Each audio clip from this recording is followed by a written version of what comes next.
Policia ka ekzekutuar 20 nga 33 masat e sigurisë të dhëna nga Prokuroria e Durrësit në kuadër të hetimeve për skandalin e 2816 tonëve mbetje të kompanisë Kurum, të cilat pas analizave laboratorike u konfirmuan mbetje të rrezikshme. Operacioni i koduar Ecotoxic u zhvillua në Durrës, Elbasan dhe Tiranë. Në kuadër të aksionit u ekzekutuan 13 masa sigurie arrest me burg dhe 7 arrest në shtëpi. Masa e sigurisë arrest me burg u ekzekutua ndaj Florian Çimos dhe Gazmend Sinës, administrator dhe punonjës të kompanisë koncesionare EMS Apo, ndaj cilëve rëndon akuza për veprën penale, ndotje e ajrit përmes çlirimit të tymrave, gazrave dhe lëndëve të tjera toksike radioaktive, e bërë te i kufirit të normave të lejuara kryer në bashkëpunim. Gjithashtu, në burg përfundoi edhe Mikail Hila, 37 vjeçar, aksioner i agjencisë doganore Yacht Expedition, ndaj të cilit rëndon akuza për veprën penale kontraband nga punonjës që lidhen me veprimtarinë doganore.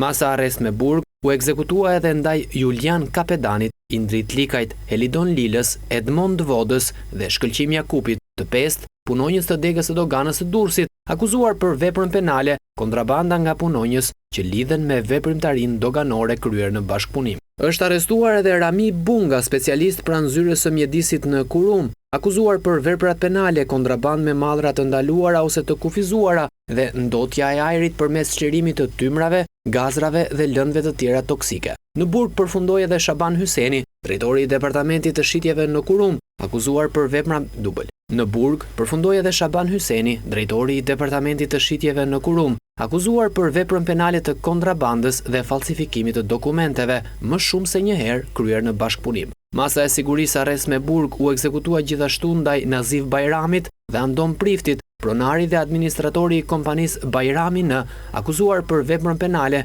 të ndotjes së ajrit kryer në bashkëpunim. Në burg ka përfunduar edhe Kejdi Ahmetaj, punonjës pranë drejtorisë së inspektimit në Agjencinë Kombëtare të Mjedisit, akuzuar për veprën penale shpërdorimi i detyrës. Sa i përket masës së sigurisë, arrest në shtëpi është ekzekutuar ndaj shtetases Iva Musa, inspektore e Autoritetit Portual Durrës, ndaj Arta Dollanit dhe Marieta Përlalës, ish drejtoresh dhe drejtoresh aktuale e Agjencisë Kombëtare të Mjedisit, si edhe ndaj 3 punonjësve të tjerë të kësaj agjencie, akuzuar për veprën penale të shpërdorimit të detyrës. Po ashtu, masa arrest në shtëpi u ekzekutua ndaj Mirjeta Zotajt, kontabiliste e kompanisë Sokolaj, akuzuar për veprat penale të falsifikimit të dokumenteve kryer në bashkëpunim dhe pastrimi i produkteve të veprës penale. Ndërkohë, policia nuk ka arritur të ekzekutojë masat e sigurisë ndaj Giovanna Sokolajt, pronare e kompanisë Sokolaj, ish administratore së kompanisë Sokolaj, Olizana Pemati, Toni Sokolaj, administratori kompanisë DO Minerals,